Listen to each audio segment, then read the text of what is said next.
Hey everybody, Emil Hangouts here, flipping the next unit for your review. I hope you take some time and take a look at this video, which I'll try to keep as brief as possible. It's going to cover a majority of the content in Theme 2, Unit 4, so that we can start the next session that we have together in real time, in synchronous time, getting right into some of the activities that are going to be associated with this unit. But I want to send off the lecture component of the unit to you off the bat and perhaps ask you to review some of the resources before you show up first thing in the morning. So with that, let's launch right on in to the Unit 4 content, which is really all about communication and saving time communicating.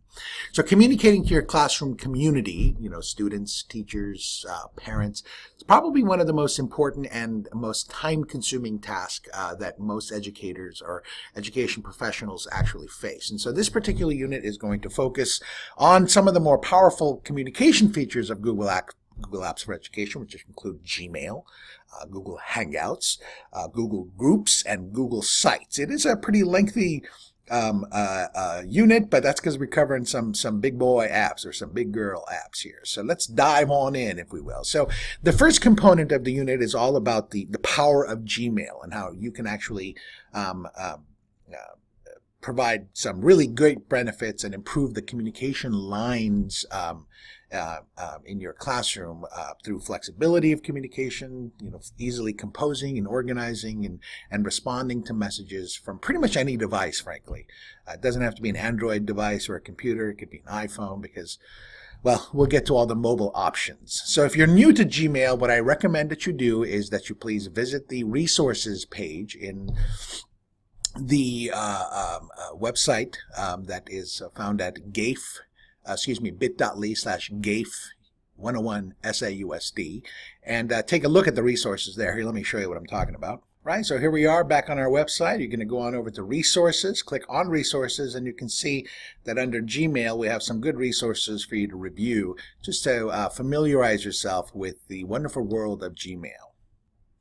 But for now, we're going to ask you to take a look at a quick little video that is linked right over here for you. So go ahead and click on that link or copy the content that you see there and paste it into a browser, and just take a moment or two and take a look at the video content that's available for you at that link. It's a video that takes you through the traditional workday of one Ms. Finch, who is a teacher who uses Gmail on all of her devices to complete her work a little bit faster. So go ahead and pick up this URL or just click on the link that's showing up on the YouTube player here and take a look at that video. It's actually a pretty short one, and then come on back here and we'll continue our little presentation.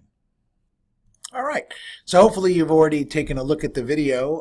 As it was mentioned in that video, you can also access Gmail on your mobile devices using the Gmail mobile application, and you can use the app to attach docs as well, which is very, very cool.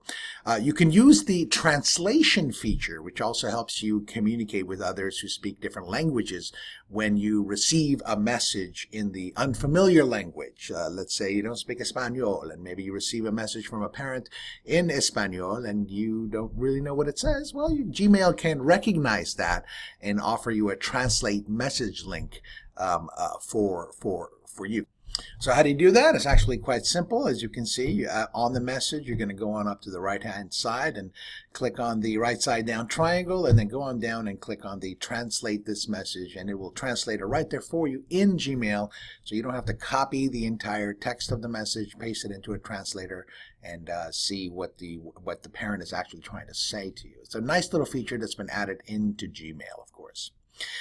So let's take a look at Gmail's organizational features, which are actually pretty powerful and not used as much as I thought people would use them. They allow users to very effectively categorize emails in a variety of different ways. For example, you could group emails by person, or you can group emails by topic. So you can quickly find tomorrow's important department chair meeting agenda, for example. There are actually plenty of resources that you'll probably want to take a look at. Some of them are located for you in the Unit 4 resource page, not the resources, but in the Unit 4 page of our website. So if you direct your browser to the Unit 4 page, you should see a section there about the ins and outs of Gmail. So simply go on over to Theme 2 and select Unit 4, and of course you're going to see all of these resources. And here's the section I'm talking about, the ins and outs of Gmail. There's a whole bunch of information here that I'd like to cover with you. One of the first things that I want to point out to you is that, believe it or not, you actually have 5 inbox types in Gmail. As I mentioned in the Unit 4 content, it explains to you what the 5 inbox types are. They're listed on the screen.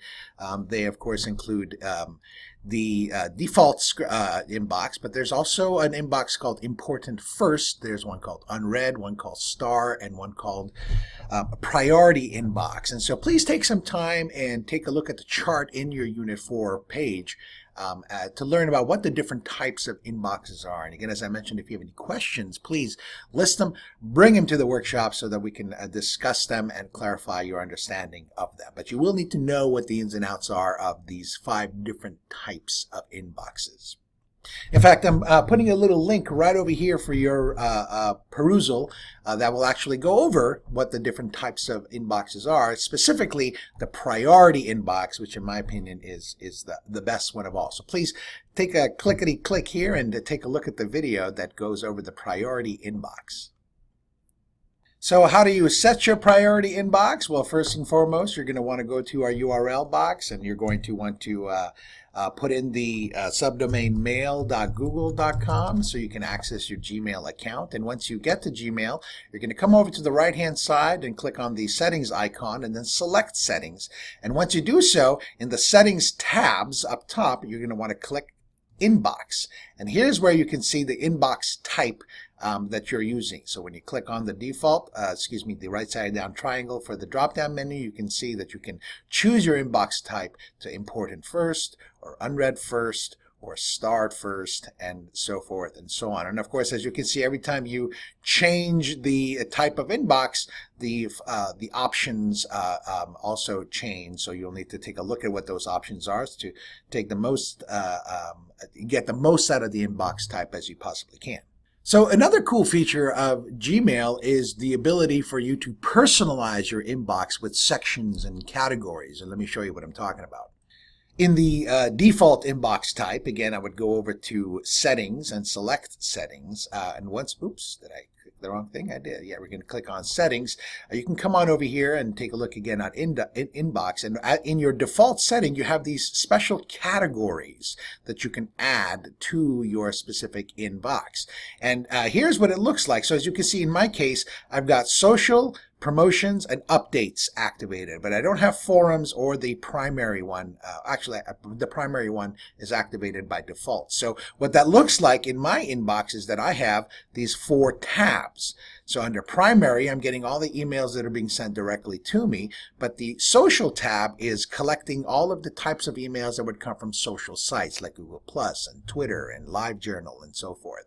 Under promotions is where I get a lot of spam, or a lot of junk mail, I should say, where organizations that are trying to get me to buy stuff are going to get collected into this tab here. And then lastly, I've got updates, which are links or emails that are associated with things that I'm subscribing to, so I can get a chance to kind of get a feel for, not a feel for, but what's a better way? Well, frankly, to get updated on a particular situation, maybe a response that I'm getting from a particular email that I've already sent out, or a service that I'm subscribed to. To find out more about what these specific categories actually are, you just hover over, again, I'm in Settings, and under Inbox, you just hover over the category type, and it'll tell you. So your social categories, you can see down at the bottom, tells you it's coming from Google Plus, from Twitter. You can see down, if I choose the social one, you can see down towards the middle of the page, it says Uh, Social messages from networks, media sharing sites. Promotions would give me deals and offers. Updates are about personal messages that are auto-generated updates coming from services and so forth. Then there's forums and primary as well. So if you want to learn more about these category types, you can just hover over these, and you can see also on the right-hand side, it'll give you examples of the types of emails that would get caught into those categories. Or you can simply click on Learn More, and the Google Help Center will pop up and tell you all you need to know about the various types of inboxes and the various types of categories that you can have in your inbox. Now I'm going to share with you how you can also create an email filter in Gmail. And so one of the most powerful components of Gmail is its incredible search capability. And so here I am in my inbox, and let's say I want to try to find information regarding the key term synergize. So I'm going to go ahead and put that term in. Oops, did I spell that correctly? No, I did not. So synergize. There we go. Oops, I'm still misspelling it. Synergize, I should say. So that's what most people do. They'll just go in and put the search type in, and they'll simply either push the search button or they'll push enter, and they'll get the not filtered, but they'll get all of the email content that they have in their inbox that includes the term synergize in it. But a little known fact is that you can actually get a lot more granular about the type of search you do by clicking on this little fella right over here, this little right side down triangle here. So I put in my search term, but look at what I can do. I can click on the search term, and it'll pull up some more advanced features that I can use to find more detailed information. So perhaps I don't want it to search all my email. I just want it to search just drafts, or I want it to look only in the updates category. I can say I want information only from this person or having this particular subject. So as you can see, by default, it's including the term that I put in for search, but you can also add other things in here. Like, for example, I can say I want synergize that doesn't have the term buy in it. You see, I don't know, whatever your particular parameters might be. In addition, you can look for things that have attachments or don't include things, content that can be found in chats. You can look for size and date parameters as well. And another great feature, as I mentioned, is that you can then, once you've created the search type that you're looking for, you can create a filter with that search by clicking on this link over yonder. And what it does is it says, okay, so when a message arrives that matches that search, what would you like me to do with it? So in this case, if a message shows up in my inbox that includes the word synergize and does not include the word buy, what would you like me to do? Well, I can have it skip the inbox and just go right into my archives. I can simply mark it as read automatically. As you can see, I have a whole bunch of different options here. So I highly recommend you take a look at some of these options so you can understand how you can create an email filter. Again, what do? You're going to search for the term that you're looking for your inbox, and then click on the right side down triangle, and here you're going to be able to put in some additional advanced search functions through email. Here's another cool little way to organize your messages in Gmail is to apply the stars feature on different messages. So Gmail is constantly learning what you're doing. And so, for example, it could be that I think Karen Dawson, for example, is an incredibly important person in my organization, and I need to make sure that Google understands that I value her email more so than other people. So I can come on over here and I can actually click on the little star icon right next to her name. And what that basically means is it's telling Google, hey, this is important for me. Okay, so if she sends an email, please prioritize it if you don't mind. And then once I've gone through and I've starred the kinds of emails that I find important, so for example, I think Alex Ito's messages are very important, I can then actually go through and filter all of my emails by star. You see what I did is I came over here to the filter up button and I selected all emails that are starred, and it just automatically selects them for me. So it's a way for me to categorize the importance of my emails visually, as well as signal to Google's Gmail that I value messages from this person, or I value the type of content that's found in messages such as the one that I've pointed out. So the next thing you need to know about is labeling in your Gmail system. And so labeling is actually quite a simple process. You can create and use labels basically to organize your email messages into categories like work or family or to do or read later or any kind of category that you want to. Labels, just keep in mind, are private to you only. So whoever receives a message that may have been labeled somehow by you will not know that you've labeled it as such. So labels are private to you. One way to think of labeling is just like thinking of it as basically kind of like a folder, but you can add more than one label to a message or delete labels that you don't want. So let me show you how labels work. So here I am in my inbox, and over to the left-hand side is where I'm going to have my labels here. Now, if you don't see any of this stuff, you can also come on over and you can, sometimes the chat box is taking up a lot of space in your inbox, so you might look over to the left and not see where your labels are. Just come on over right above your chat box and just drag it down, and you can see that you've got already created labels for you. So they're on the left-hand side, I should say.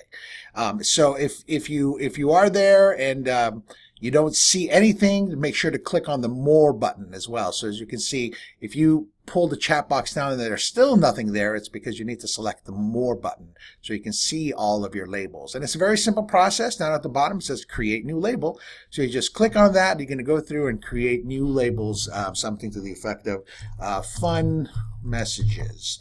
And I'm going to go ahead and create that label. And as you can see, once I've done so, I get a whole new label that's been added to my list of labels. So now that I've got my label created, fun messages over here, I can go ahead and assign that label to as many messages as I'd like to. So for example, I would go through my inbox and say, okay, messages from Yusi and Julia and Christine, and this particular message as well, and this message. These are all messages that I'd like to label as fun, right? It's one of my labels. And over on the main menu here in Gmail, then I can see the label icon, and that's where I would simply click on the label icon and choose the particular label that I want to attach. So I click on Fun Messages, and as you can see now, those emails that I demarked all have the Fun Messages label attached to them. And of course, I can search by label as well. So now that I've labeled these particular messages with the Fun Messages label, then I can come on up to my search bar, click the right side down triangle, and I can search by my particular types of labels of messages. So I'll search by fun messages. Let's see, I won't put any other parameters. I'll just simply say find all my fun messages, and here they are. All the fun messages have been popped open for me. So that's labels. I want you to pause the video for a few moments here and actually go ahead and create a label or create labels for messages. And the instructions I'll leave for you right here up on the screen. It's a simple matter of opening Gmail. Make sure you sign in on the left-hand side. Below your labels list, click on More if it's already not clicked on. And then click Create New Label and type the name of a label in there, and then simply create the label so you get some practice with it. Take a few minutes and create a label, will you? Hopefully you're done with that exercise and you're getting comfortable with at least understanding what the functions are of stars and labels and categories and inbox types. And take some time and review this content because it will definitely be on the assessment. And meanwhile, once you're done with that, I should say, go ahead and click on the link over here or copy the link over to my left, your right-hand side, and take a look at this quick little video about using, I should say, finding messages using the Gmail search function. All right, so we're going to move on into the next segment of this unit, which is all about identifying and explaining the benefits of something called Google Hangouts. Specifically, Google Hangouts is a standalone app. Google Hangouts as integrated with Gmail. Google Hangouts is integrated through Google+, which is the social networking system, or any Android or iOS device, mobile device, to really empower not only you, but also your students with the ability to securely communicate and collaborate in real time, really all over the planet. Here's a cool little video for you to take a look at. Just go ahead and click on this link over here and check out the power of Google Hangouts. So if the video didn't make it clear, you need to know that Hangouts has some incredible features. First and foremost, it's designed to send instant chat messages to individuals or groups. This is great for teachers to be able to communicate across the school with their fellow teachers or with the office manager or with the principal. Of course, you can also communicate with your particular students in a given classroom. Moreover, you can make video calls a la Skype. You can make phone calls. I mean, like real phone calls to people's telephones for free, as long as it's not international. You can send text messages as well using Google Hangouts. And of course, you can share content as well, like photos, your location, and a few little stickers that they've created that I find obnoxious, but some folks just love that stuff. So I want to take just a few moments now to kind of remind you, or to share with you, I should say, some ways that you can use Hangouts. One of which is to remind your children or your students about deadlines. Excuse me. You can see we have a whole bunch of ideas for your consideration up on the screen. Maybe you can use Hangouts as a back channel discussion, meaning it's a way for you to kind of have the kids provide you with some insights, or maybe I don't know, some links or some feedback or some questions while you're doing a class lecture or something to that effect. I actually know some teachers actually use it as a way to tutor kids after hours. It's also a great way to invite special guests who are maybe subject matter experts, like maybe an astronaut or something, or a doctor who might want to kind of teleport into your classroom and answer some questions for your children using Google Hangouts video calls. You can meet with other teachers in your school, as I mentioned, or communicate with supervisors. It's a great way to share resources like links and docs and so forth. You can also share your screen as well, and we'll take a look at all of these features as we go through, so that you can be in a video hangout and then say, you know what, you don't need to see my face no more. Here, let me show you my screen so you can see what I'm doing on my screen. Or you can take a look at other people's screens. Here's a great option. Have the kids support other students using Hangouts. How about them? How about that? I mean, that's actually a pretty cool thing. As I already mentioned, you can also make phone calls, and yeah, real telephone calls. How do you access Hangouts? It's actually quite simple. 4 different ways. Up on the screen, I've listed them for you. The first one, direct your browser to hangouts.google.com. It's a very simple process. Hangouts.google.com, and it'll access the Google Hangouts app for you. But here's another thing, is that Hangouts is actually automatically turned on in your Gmail app. In Gmail, I'll show it to you in just a second. But there are 2 other ways, and I'd like to discuss them with you briefly. One of them is through a Chrome browser extension. So it's an extension that you would add to your browser so that you can make a call through Hangouts regardless of what web page you might be on. Or, and this is my personal favorite, through the Chrome desktop app itself. So you can actually download Hangouts to your particular machine. And so when you log into the system, Hangouts automatically pops up. So let's take a quick gander at these different ways of accessing Hangouts. So, my friends, here's the first way. You're simply going to go to your browser URL, or what in Chrome is referred to as the Omnibox. This is where you put in the address, and you're going to go to hangouts.google.com, and it's going to pull up the Hangouts app for you. And of course, if you're signed in, it'll log you in immediately, and you can see how simple it is to use here. It's quite intuitive. On the left-hand side, you've got all the Hangouts that you've already engaged in. In the middle of the screen, it's very simple. You can start a video call, or you can start a phone call, or you can send a straight-up message to any of your contacts who might be available. And when you come into the workshop, we're actually going to ask you to do a couple of Hangouts with one another. Now, I also mentioned that Hangouts is actually natively already turned on in Gmail. And look, it's right over here in your Gmail inbox, right? So I can come on over here and I can search for somebody I want to have a Hangout with. For example, maybe I want to hang out with Wes.Creasel at sausdlearns.net and see if I can find. Oh, I guess I don't have them on there anywhere. Here, let's see who I want to see if I can find anybody to have a session with here. Oh, I guess I don't have Wes in my contacts. That's interesting.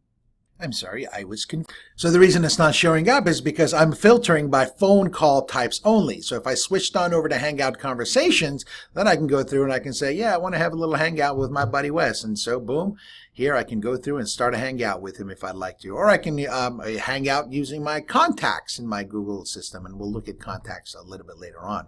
So as you can see, Google Hangouts is already included in Gmail and it's automatically turned on. Now when you click on your name, you can see that you have a number of different kinds of settings, as well as the ability to mute notifications. Because if you don't mute notifications and you're logged in, especially if you're logged in on your telephono, anytime you get a message, it's going to ping on your mobile device as well. So you're going to want to take some time and go through and take a look at all the different kinds of settings, including the opportunity to sign out of Hangouts in Gmail if you would like to. Again, I just want to make sure that you know this, especially for the exam, that with Google Hangouts, you can mute notifications both in Gmail as well as on your mobile devices. Now, of course, I already mentioned to you that you can mute notifications either through Gmail, but you can mute notifications using the settings of the Google Web app as well. So here I am back at hangouts.google.com. So I'm going to come on over to the settings and I'm going to click on that. As you can see, I've got a whole bunch of cool things that I can do over on the left-hand side. I can click on settings here and I can see all of those same kinds of choices that I had when I demoed for you in Gmail. You can block people, you can show hidden contacts, and so forth. And I also want to make sure that you understand that you can also take a look at your history of your particular Hangout conversation. So, for example, here's a conversation I had with my colleague Wes Kriesel. And so when I click on his name, over on the right-hand side of the screen, all of our conversation content is just going to show up. So this is a complete history of all of the different kinds of chats that we've had. Now notice if I click on the gear icon in my conversation with Wes, I now have the option to delete everything that's on that particular in that conversation. But there's something that you need to know. Just because you delete the conversation doesn't mean that it goes away from the person who you were having a conversation with. You can delete it on your side, but he or she or they still have access to the conversation, unless they, of course, delete it themselves. So what do you think so far about Google Hangouts here? What are some situations where you could use Hangouts, particularly the instant messaging component of Hangouts, as a valuable tool to communicate with your students? Click the link that's popping up on the screen now and give me a sentence or two or three or four about what your thoughts are about the use of Hangouts and instant messaging for the learning process, either with children or with your colleagues or with staff members. All right, next we're going to talk about Google Groups. So in this particular section, we're going to learn all about this tool, this app, underused app called Google Groups, and learn how we can use Google Groups to create an environment of open communication and original thought for your office space or your classrooms. So Google Groups is, in my opinion, a pretty easy to use application that acts as a discussion board and a mailing list to reach large groups of people. So participants in Google Groups can do multiple things, including creating, posting, and responding to discussions and questions through a pretty simple web interface, as well as directly through email. You can use groups to do things like share weekly information with parents or other groups, or to help individual students develop their voice through online discussion forums, or even as a homework helpline that actually is monitored not by you, but by perhaps even your students. Now, there are 4 types of Google Groups, and we'll start out with the very first one, which is the email list. So an email list is it's a list group. It's a group whereby members only use email to communicate. So this type of Google Group is common in organizations where a single email alias is desired to communicate to a certain group of people using email. So rather, it's like grouping a whole bunch of folks. So all of the HR people can be put into a Google group, and then you get a specific email address to send out messages to. And once you send it out to that specific email address, everybody who's in that group will get the message that you're trying to send out. That's what an email list is. Now, web forum is a type of group whereby members only use the Google Groups user interface to communicate with other members. This is a type of group that's similar to online web forums that you may have seen in a whole bunch of other websites. Then we've got the Q&A forum, the question and answer forum. And this type of group is one where members use the group's user interface to primarily answer the question of other members. This type of Google group is similar to online product forums, for example, like how do I fix this, or how do I get my refund on that? And then lastly, we've got the collaborative inbox Google group. This is an interesting one. This is an inbox. This group allows members of a group to manage the workflow state of topics within the group. So these groups have specific features that the other groups don't. You can set specific permissions. So if you choose to not use these features, they'll need to be disabled individually. But if you choose the collaborative inbox Google group, the special features that are associated with this type will automatically be turned on. A couple things for you to know about Google Groups is that Groups collects the email address from each participant within a group and creates one original email address for that entire group. Groups have original email addresses, as mentioned. Every Google group is automatically given a custom email address based on the name of that group. And then that email address is useful because you can then send emails to every member using a single email address. It's actually pretty nifty little way of doing things. This is a more effective way than simply creating contact groups in Gmail because you can now bypass the Gmail limitation. Many people don't know this, but Gmail actually does have a daily sending limit of 100 emails. So if you need to send out information to more than 100 people at a time, sending out individual Gmails ain't going to work for you. But that's where Google Groups comes into play. You can take your 300, 400, 10,000 people that you're looking for, put them in a Google group, and then send out one email to a specific email address that's attached to that particular Google group. And then all 10,000 people will automatically receive that email without meeting any kind of sending limitation. Also, as participants leave and join your group, the recipients of your emails updates automatically. So there's no more worrying about keeping your address book up to date because the system will always be updated based on whether or not people are participating in your group or they're not participating in your group. So go for it. Join our SAUSD Google Apps for Education 101 group. Simply go back to our resource website and you'll see, if you by hovering over resources, you'll see that our Google group is now available for you to dive on in, join, and play around with. So here I am back on our resource site. I'm going to hover over the resources page and I'm going to click on GAFE 101 Google Group. And when I do so, it's going to link me right there to a page that allows me to actually embed the Google Group in the website, which is an advanced feature. We cover this in the Google Apps 102 or 201 course for the advanced certification, GCE level 2. But as you can see, you don't have to go to an external system if you have a Google site, which is the next thing we're going to get to in a few moments. You can take a Google group and embed it into your website. So in this context, as you can see, I've gone ahead and I've created a discussion post for consideration. So why don't you go ahead and join the group if you haven't already done so, and click through and give me your responses to the scenario that I've established for your review.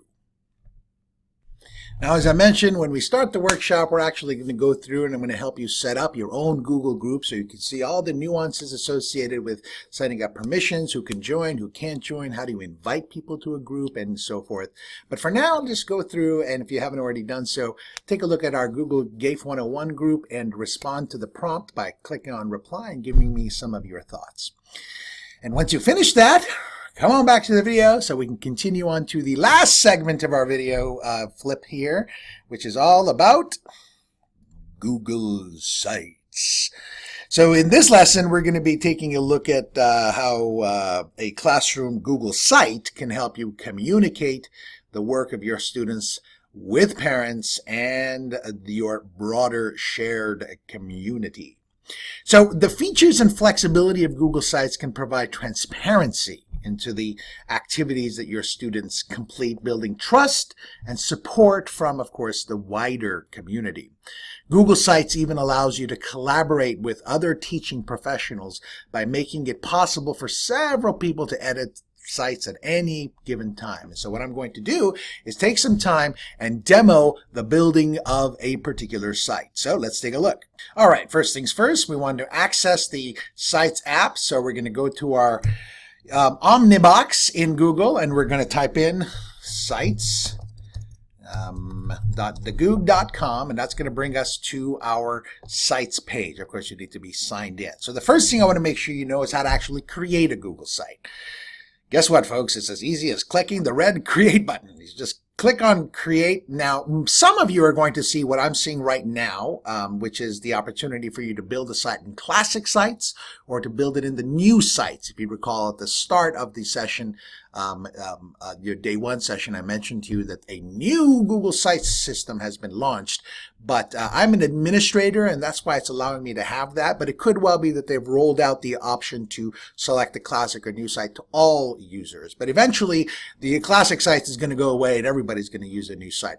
For the purposes of the GCE Level 1 exam, we're going to be building a classic site because frankly, that's what's on the exam at this point. And if they update the assessment and they notify me about that, I will make sure to reach out to you and let you know that, nope, they are now assessing on the new system. But at this point, they're not assessing on the new system. They're still assessing on the classic site. So here I am. It's quite a simple process. First things first, you want to name your site. I'm going to name it Ice Cream Forever. Let's just call it Ever. Now notice that when I named it in that little box over here, it actually gives me my permanent address to this particular website. You see what it did? It automatically created my URL of https://sites.google.com/a, which stands for apps, /SAUFClearns.net, which is our domain, and the specific name of your particular website. Which in this case you named Ice Cream Forever, right? So now you can also go through and you can select the theme if you'd like to, which are all these templates that you can choose. You know, I kind of like this desert panel, so I'll go ahead and select that. And at the bottom, I can also have other options to choose from by clicking the More Options, and which allows me to tag my website. So I can go in and say the kind of category, this is about food, and I want to separate it with a comma. I can say it's about dessert. I always forget how many S's there are in dessert. Maybe I can say maybe fun. It's also for the fun category. I don't know. And then I can go ahead and give my description, my site a description. Everything you ever wanted to know about ice cream. Right, so I'm describing that. I don't have to do any of this stuff. I could have just said, no, I don't want a template. You know what? I don't want to give any more options. You know, but I'm going to go ahead and select the desert panel theme. Oh, and just because I'd like to see what it looks like. And like I said, I did go ahead and activate the more options and give it some more content. And once I've done that, I can come on over and click create, and I'm donezo. The website is literally at that point built, ready to go. Of course, it doesn't have any content in it, but the site is up and it's running. Now, keep in mind, though, that with our SAUSD Learns account, we can actually create templates for use by people. For example, you can create a 5th grade website template. You can create a Davis website template for all teachers or all students to use. Or you can simply choose from the gallery of different types of websites that have already been created by organizations and have been submitted to the Google organization.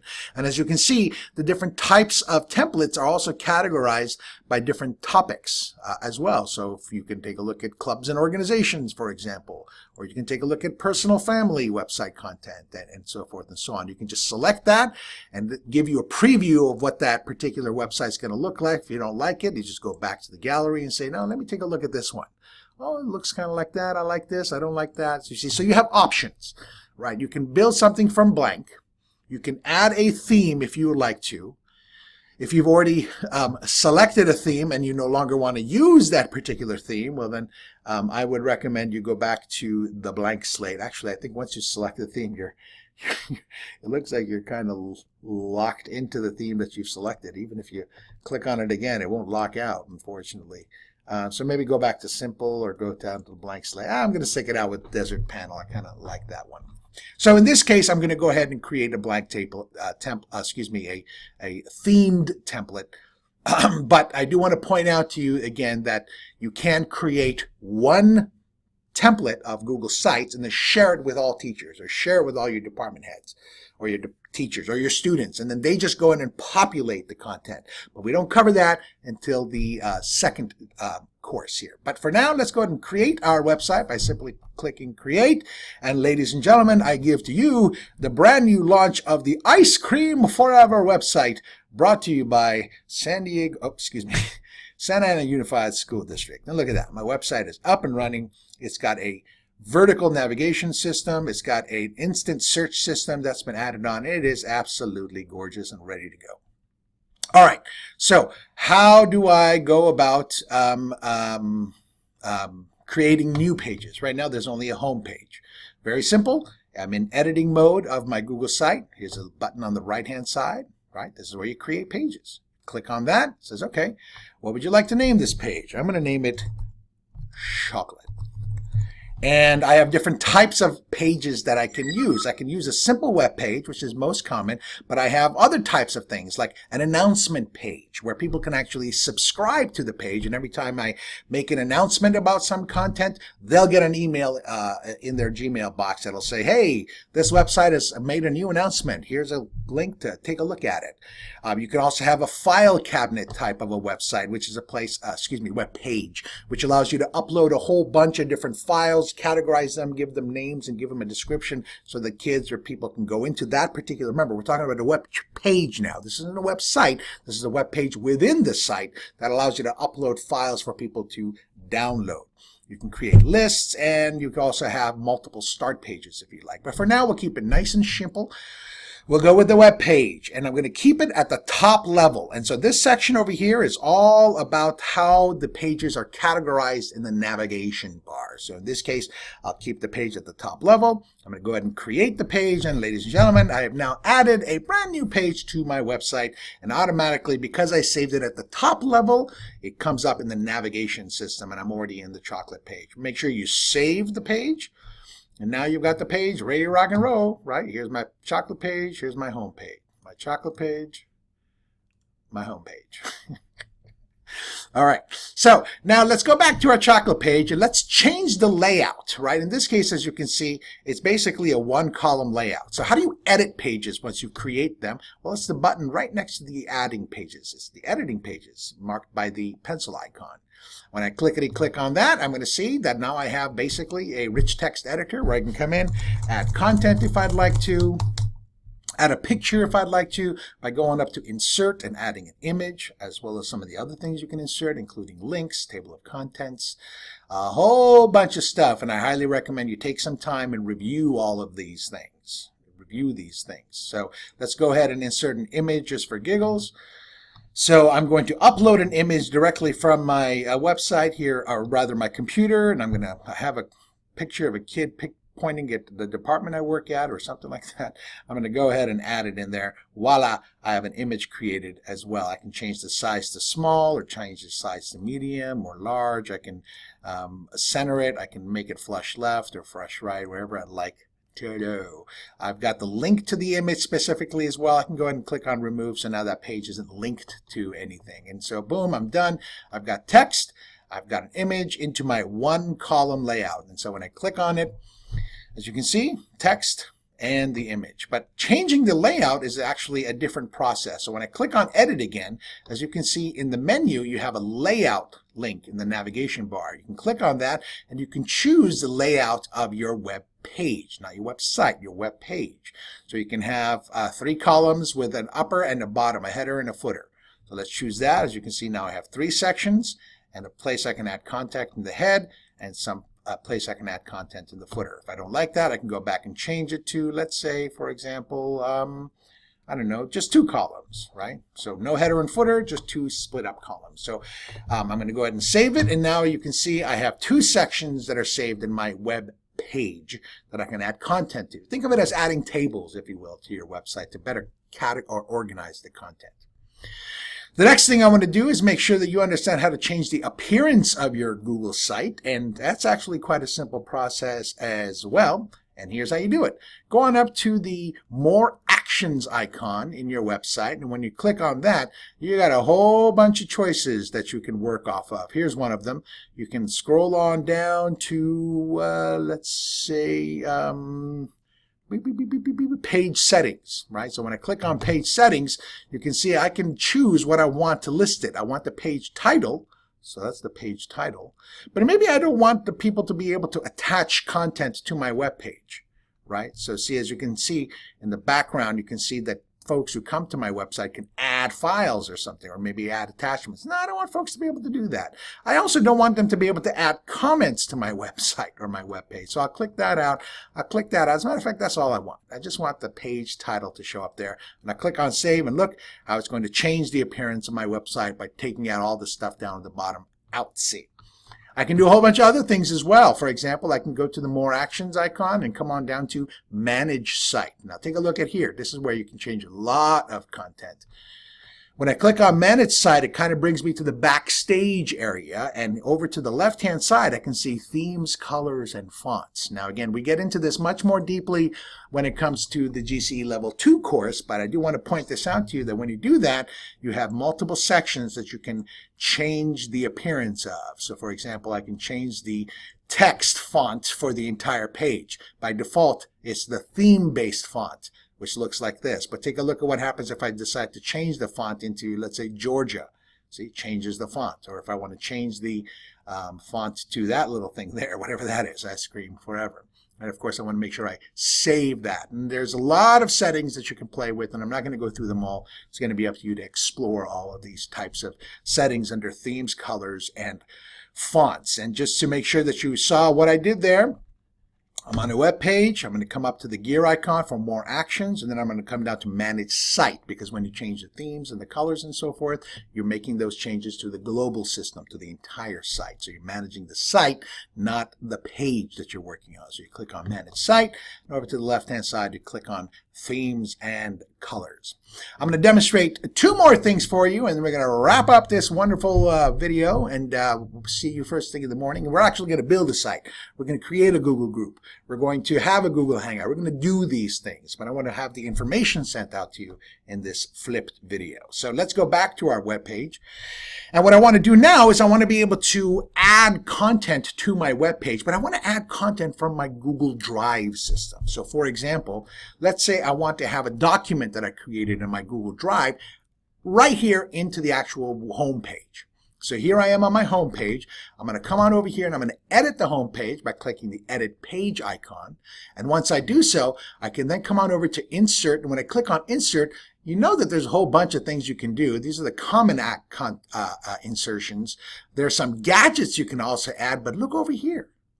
These are all your Google things that you can insert into your website, including dun, dun, dun, dun, content from Drive. So I can come on over here, maybe pick a form, for example, that I may have created already. I click on Form.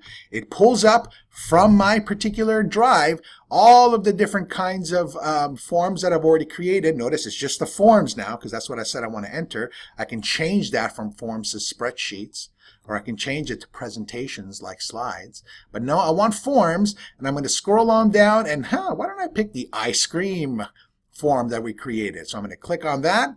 Click on Select, and it's going to give me a couple of final settings to check on, like do I want a border? I don't want the border. Do I want to include the title? Yeah, I'll include the title, and we'll go with the default size of 600 by 400. I'll click on Save, and look at that. It adds the form right there. I know it's a spreadsheet, but it's actually forms. You may recall the nuanced thing I pointed out to you is that forms are connected to spreadsheets. So spreadsheets came first. And so in the gadgets world here, they're still referring to it as spreadsheets. But you might look at this and say, well, this doesn't look like a form. And it's not a form. It's a placeholder for the form until you save the page. And once you save it, dun, dun, dun, dun, the form that you created is now available. Now notice it's not very nicely oh, look at that guy. It's not very nicely designed, so you might have to go back and redesign the size. So you go ahead and edit the page. You're going to come over here. You're going to click on the gear icon for that particular gadget, and you can change the settings. So let me go ahead and change that to 800 wide. So let's see what happens now when I save it. Clickety click. And now I have a better form, but it's pretty long. It's got a scroll bar, so I might want to go back and again edit the page, edit the gadget, edit the icon itself, and make the height 1600 so it covers everything. So when I save it, look, it goes all the way down, but let's save it and see what it looks like for the participants. And look at that, almost got it all, still a little short, so maybe I need to push it up to 2000 so I can have the entire form embedded right there in my Google site. Pretty sweet. And remember, this is just one example. You can do sheets, photos, videos, anything you have from Drive, you can embed into your website.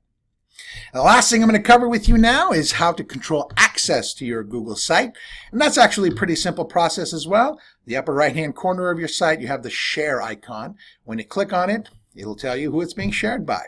So at this point, by default, in your GAFE account, in your Google Apps for Education account, it's going to say anybody who has a Google Apps for Education account within your organization can access it, but you can change that by clicking on Change. Most people put it public on the web. Some people like to put it on anyone with the link, just like any of the other doc sharing permissions. And all of the permissions descriptions are listed for you down at the bottom here. So in this case, I'm going to go ahead and leave it public to the web, and I'm going to go ahead and save it. And so now this URL address that's associated with my website is publicly published and available for anybody who can drive their browser to that particular site. Now, there are other things you can do, like engage page level permissions. Again, that's a little bit more advanced. We get into that in the second course, where you can say people can access this page, but only these people can access this page, and nobody can access that page. And so we'll get to that, hopefully, if you decide to stick it out and come back for part 2 of this fantastic series. All right, friends, that's the flipped video for you here. Incidentally, in the resources page, I do have some information if you want to learn more about page level permissions. Just go to the website, go to the resources page, and look under sites. I've got some information there if you want to learn more about page level permissions. And then when you come into our next session, I'll go ahead and give you a sneak peek at how the new Google Sites works, just for your edification. Then we should be able to move forward. I don't recommend that you take the quiz for Unit 4. I recommend you wait until you show up into the class tomorrow and we actually go through the process of building a website and creating Hangouts and building a group. And then after that, you can take the practice exam. And with that, I bid thee farewell. Pleasure to meet you all, an honor to work with you. I hope you take the time tonight to watch this video. And if you don't, hopefully you'll come in early and watch the video then. Otherwise, see you first thing in the morning. Thanks, everybody.